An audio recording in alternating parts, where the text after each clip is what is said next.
हरे कृष्णा। आप सभी को उत्पन्ना एकादशी की शुभकामनाएं। यह वह दिन है जब एकादशी तिथि का प्राकट्य हुआ था भगवान श्री हरि के सुंदर और दिव्य तेज से। इसलिए इस एकादशी को उत्पन्ना एकादशी कहा जाता है।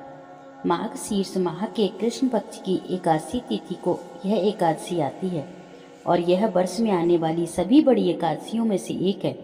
अभी अभी चातुर्मास समाप्त हुआ है और अब आने वाली एकादशी माघ शीर्ष मास भगवान के प्रिय माघ मास में आ रही है। चलिए आज हम उत्पन्ना एकादशी की पौराणिक व्रत कथा का श्रवण करते हैं। भगवान प्रेम और भाव को प्रधानता देते हैं। आज की कथा कुछ ऐसे ही है। भक्त किस तरह प्रेम और करुणा और स्नेह से भगवान को अपने पास आने के लिए मजबूर कर देते हैं। युधिष्ठिर कहने लगे, हे भगवान, आपने हजारों यज्ञ और लाख गोदान को भी एकादशी व्रत के बराबर नहीं बताया, सो यह तिथि सब तिथियों से उत्तम कैसे हुई, बताइए। भगवान कहने लगे, युधिष्ठिर, सतयुग में मुर नाम का दैत्य उत्पन्न हुआ। वह बड़ा बलवान और भयानक था। उस प्रचंड दैत्य ने इंद्र, आदित्य, वसु, वायु, अग्नि आदि सभी देवताओं को पराजित करके भगा दिया। तब इंद्र सहित सभी देवताओं ने भयभीत होकर भगवान शिव से सारा वृतांत कहा और बोले, हे कैलाशपति, मुर दैत्य से भयभीत होकर सब देवता मृत्यु लोक में फिर रहे हैं। तब भगवान शिव ने कहा, हे देवताओं, तीनों लोकों के स्वामी, भक्तों के दुखों का नाश करने वाले भगवान विष्णु की शरण में जाओ, वे तुम्हारे सभी दुख दूर कर सकते हैं। शिव जी के ऐसे वचन सुनकर सभी देवता क्षीर सागर में पहुंचे। वहां भगवान को शयन करते देख हाथ जोड़कर उनकी स्तुति करने लगे। हे देवताओं द्वारा स्तुति करने योग्य प्रभु, आपको बारंबार नमस्कार है। देवताओं की रक्षा करने वाले मधुसूदन, आपको नमस्कार है। आप हमारी रक्षा करें। दैत्यों से भयभीत होकर हम सब आपकी शरण में आए हैं। आप इस संसार के कर्ता, माता पिता, उत्पत्ति और पालन करता और संहार करने वाले हैं। सबको शांति प्रदान करने वाले हैं। आकाश और पाताल भी आप ही हैं। सबके पितामह ब्रह्मा, सूर्य, चंद्र, अग्नि, सामग्री, होम, आहुति, मंत्र, तंत्र, जप, यजमान, यज्ञ, कर्म, कर्ता, भोक्ता भी आप ही हैं। आप सर्वव्यापक हैं। आपके सिवा तीनों लोकों में चर तथा अचर कुछ भी नहीं है। हे भगवान, दैत्यों ने हमको जीतकर स्वर्ग से भ्रष्ट कर दिया है और हम सब देवता इधर उधर भागे फिर रहे हैं। आप उन दैत्यों से हमारी रक्षा कीजिए। इंद्र के ऐसे वचन सुनकर भगवान विष्णु कहने लगे, हे इंद्र, ऐसा मायावी दैत्य कौन है जिसने सब देवताओं को जीत लिया है? उसका नाम क्या है? उसमें कितना बल है और किसके आश्रय में है? उसका स्थान कहाँ है? ये सब मुझसे कहो। भगवान के ऐसे वचन सुनकर इंद्र बोले, भगवान, प्राचीन समय में एक नाड़ी जंग नामक राक्षस था। उसके महापराक्रमी और लोक विख्यात मुर नाम का एक पुत्र हुआ।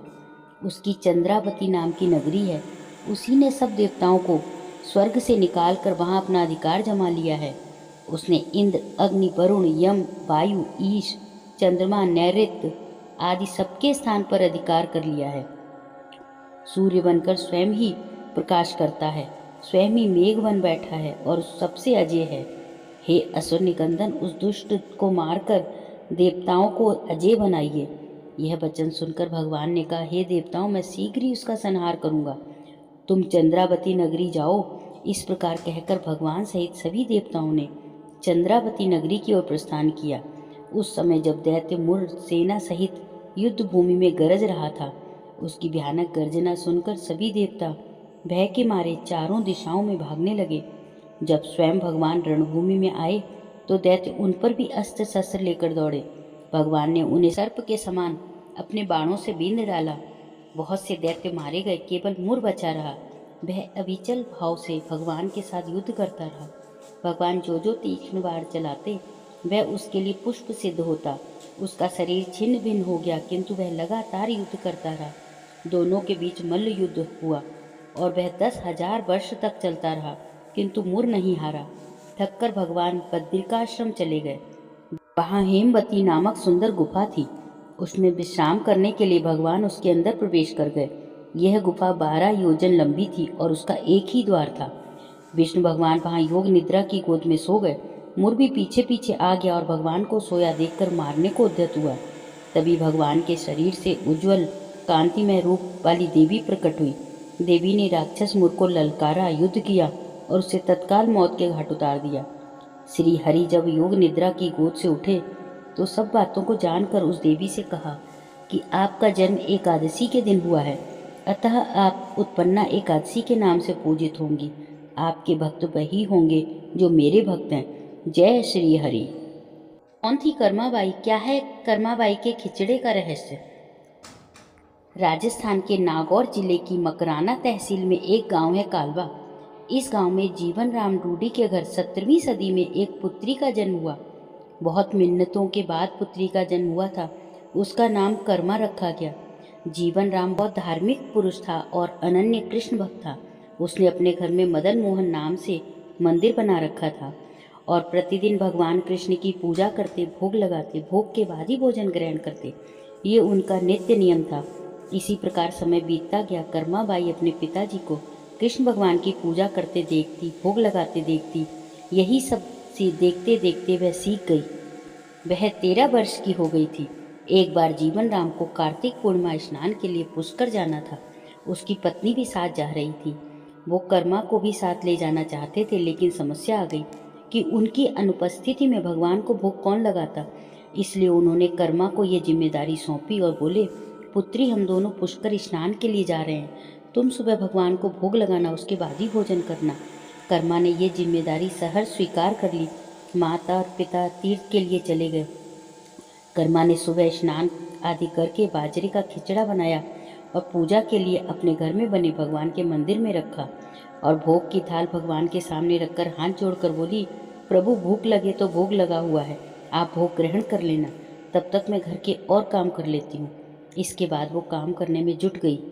बीच में वह थाली देखने आती कि भगवान ने खिचड़ा नहीं खाया। बहुत देर होने के बाद भी भगवान ने भोजन ग्रहण नहीं किया तो कर्मा उनसे शिकायत करते हुए बोली, माँ, पिताजी जब भोग लगाते हैं आप भोग ग्रहण कर लेते हैं, आज क्यों भूखे बैठे हैं? इतनी देर हो गई, खुद भी भूखे बैठे हैं, मुझे भी भूखा रखा है। यह सब बोलकर वे भगवान के भोग को ग्रहण करने की प्रतीक्षा करने लगी। लेकिन अब तो दोपहर समाप्त हो चली थी, शाम हो चली थी।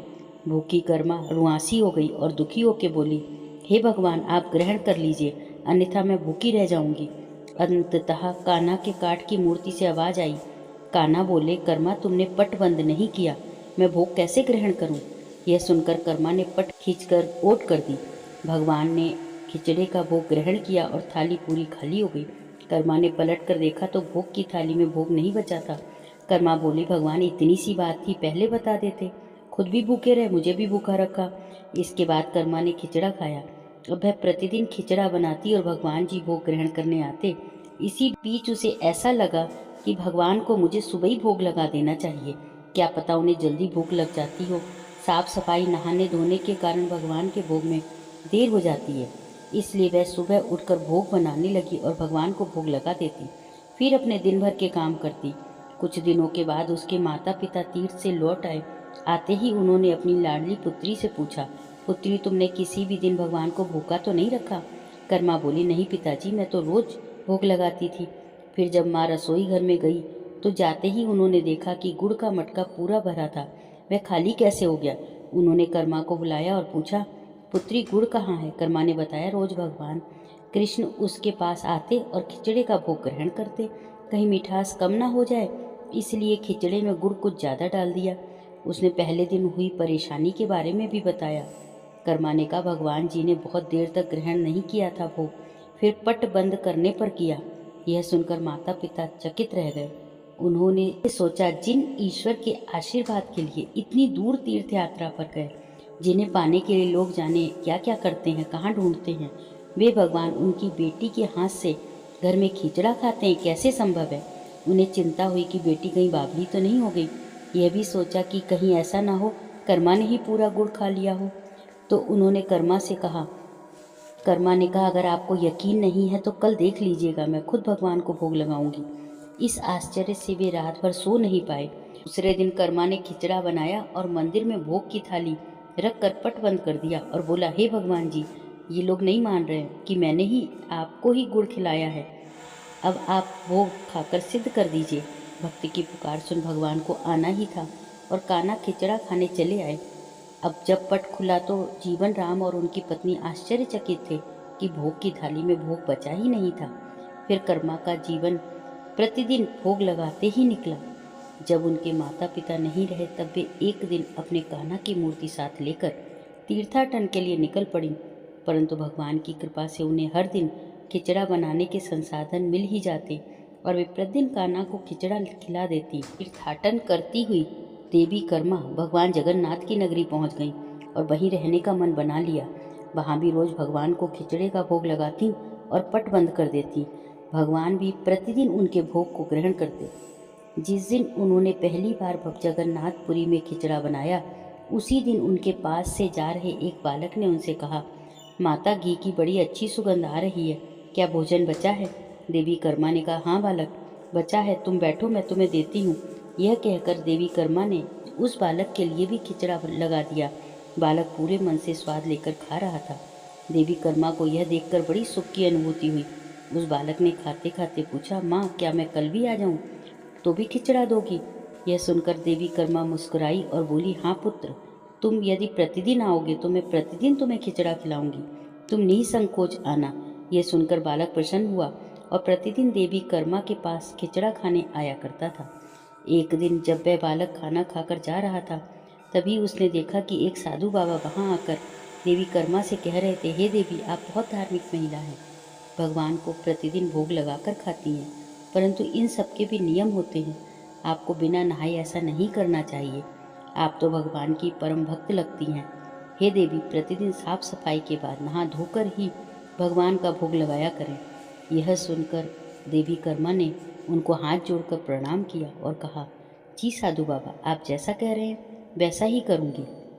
अगले दिन से देवी कर्मा साफ सफाई कर नहा धोकर भोग बनाने लगी, किंतु अब भोग लगाने में देरी होने लगी। जब तक भोग नहीं लगता उस बालक को भी भोजन नहीं मिलता। बालक आकर माता से कहता, माता, देर हो रही है, भूख लगी है, भोजन दो। माता कहती, थोड़ी देर रुक जा लल्ले, मैं दे रही हूँ। बालक जल्दी जल्दी खाकर भाग जाता। ऐसे ही कुछ दिन बीते, परंतु यह कौन जानता था कि वह बालक भगवान जगन्नाथ हैं, जो प्रतिदिन बालक का रूप धर के कर्माबाई के हाथ से खिचड़ा खाने आते थे। इतने दिनों में जब भगवान जगन्नाथ के मंदिर में भगवान का पट भोग के लिए खुलता तो भगवान के मुख पर खिचड़े का झूठन लगा होता। एक दिन पुजारी ने मुस्कुराते हुए मन ही मन कहा, हे प्रभु, आपकी लीला अपरंपार है। जाने किस भाग्यवान भक्त के यहाँ आप जाकर प्रतिदिन खिचड़ा खाकर आते हैं। फिर पूजा अर्चना हुई, दिन बीत गया, रात्रि हुई तो रात्रि को पुजारी को भगवान जगन्नाथ ने दर्शन दिए और कहा, हे भक्त, तुमने सही पहचाना, मैं अपनी एक अनन्य भक्त कर्माबाई के यहाँ प्रतिदिन उनके हाथ का बना खिचड़ा खाने जाता हूँ। वह बिल्कुल मुझे अपने पुत्र जैसा लाड़ करती है। उसकी भक्ति से मैं बहुत प्रसन्न हूँ। लेकिन इसी मंदिर के एक साधु ने आम जीवन की ज्ञानवर्धक बातें और उपासना का तरीका उन्हें समझाया, जिससे मुझे भोग लगाने में उनसे देर हो जाती है। इस वजह से मेरे मुंह पर खिचड़े का झूठन लगा रह जाता है। प्रभु की लीला भी अपरंपार है, वह तो सर्वव्यापी है, एक ही समय में अलग अलग स्थान पर हो सकते हैं, परंतु मुख पर खिचड़ा लगाने की लीला उन्होंने इसलिए रची ताकि पुजारी के मन में यह प्रश्न उठे। पुजारी ने साधु बाबा को बुलवाकर यह बात कही। साधु बाबा को अपनी गलती का एहसास हुआ कि वह भक्त और भगवान के बीच में आ रहे हैं। उन्होंने बिना समय गवाए उस देवी के पास जाकर कहा, हे देवी, आप जैसे प्रभु को पहले भोग लगाती थी वैसे ही भोग लगाइए। मैं आपकी भक्ति को समझ नहीं पाया, मुझे क्षमा करें। देवी कर्मा ने कहा, ठीक है, मैं कल से फिर उसी समय पर वैसे ही भोग लगाऊंगी। माता कर्मा ने फिर उसी तरीके से भोग लगाना शुरू कर दिया। भगवान के मुख पर अब खिचड़े का झूठन नहीं लगा होता। ऐसे ही कई वर्ष बीत गए। एक दिन पुजारी जी ने देखा कि भगवान की आंखों से आंसू बह रहे हैं और वो भोग भी ग्रहण नहीं कर रहे हैं, तो उन्होंने मनी मन फिर पूछा, हे प्रभु, ऐसा कौन सा अपराध हुआ है जो आपने अभी तक भोग ग्रहण नहीं किया और आपकी आंखों से आंसू बह रहे हैं? प्रभु, हमसे कोई अपराध हुआ है तो हमें क्षमा करें। आपके भक्तजन प्रसाद के लिए प्रतीक्षा कर रहे हैं। फिर क्या था? भक्त वत्सल प्रभु ने प्रसाद ग्रहण कर लिया, परंतु प्रभु के भोग देर से ग्रहण करने की बात और उनके आंखों से आंसू बहने की बात पूरी प्रजा में फैल गई। यह बात महाराज तक जा पहुंची। महाराज अति शीघ्र मंदिर पहुंचे और पुजारी से विचार विमर्श करने लगे। भगवान के पास हाथ जोड़कर विनती की, हे प्रभु, आप कृपा करके इस बात का संदेश बताइए। रात्रि पहर जब वह सो रहे थे तो भगवान राजा के सपने में आए और उन्होंने कहा कि मेरी एक अनन्य भक्त थी कर्माबाई, जो प्रतिदिन मुझे खिचड़े का भोग लगाती थी और मैं प्रतिदिन उनके यहाँ बालक रूप में जाकर खाया करता था। परंतु आज उन्होंने अपनी अंतिम सांस ली और मुझ में हमेशा के लिए लीन हो गई। अब मुझे बालक की तरह प्रेम कर कौन खिचड़ा खिलाएगा। यह सुन महाराज ने सपने में ही भगवान से कहा कि प्रभु, आज से प्रतिदिन आपके भोग में कर्माबाई का खिचड़ा भी चढ़ेगा। यही सपना उन्होंने अपने दरबार में सुनाया और उसी दिन से भगवान जगन्नाथ के भोग में कर्माबाई का खिचड़ा भी चढ़ने लगा। यह थी भक्त कर्माबाई की कथा और उनके खिचड़े से जुड़ी प्रभु की लीला। बोलो श्री विष्णु भगवान की जय। श्री कृष्ण गोविंद हरे मुरारे, रे नाथ नारायण वासुदेवा। श्री कृष्ण गोविंद हरे मुरारे, रे नाथ नारायण वासुदेवा, रे नाथ नारायण वासुदेवा।